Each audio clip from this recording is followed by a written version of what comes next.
السلام علیکم ورحمۃ اللہ وبرکاتہ۔ حضرت علی رضی اللہ تعالی عنہ وہ فرماتے ہیں، ان کا قول ہے کہ اولاد کو 3 چیزیں سکھاؤ۔ حضرت علی فرماتے ہیں اولاد کو 3 چیزیں سکھاؤ، 3 چیزیں۔ جو اولاد کو 3 چیزیں سکھا دے گا تو میں یقین سے یہ بات کہہ سکتا ہوں اس کی اولاد اس کے لیے فرما بردار بنے گی۔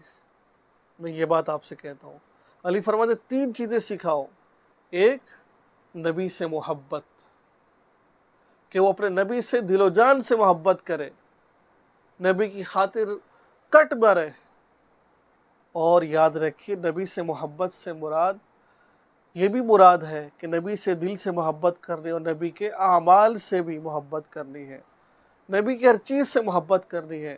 نبی جس چیز کو پسند کرتے تھے آپ نے وہ کام کرنا ہے، فرمایا وہ نماز پڑھتے آپ نے یہ کری۔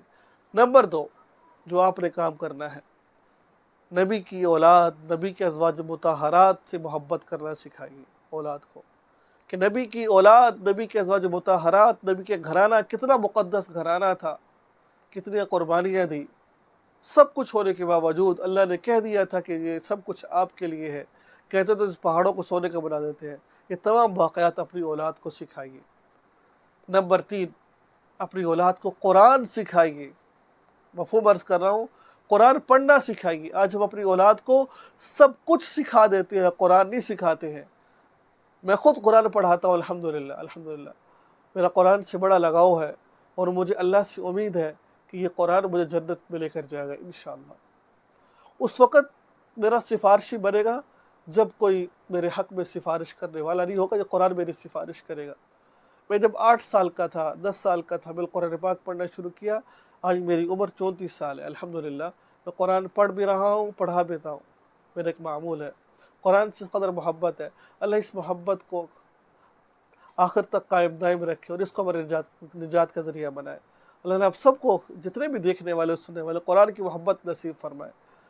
تیسرا نمبر فرمایا، بچوں کو قرآن پاک سکھاؤ، ان کو پڑھاؤ، وہ قرآن پاک پڑھیں۔ وہ سیکھنا کافی نہیں، سیکھنے بعد پڑھیں۔ وہ کیوں؟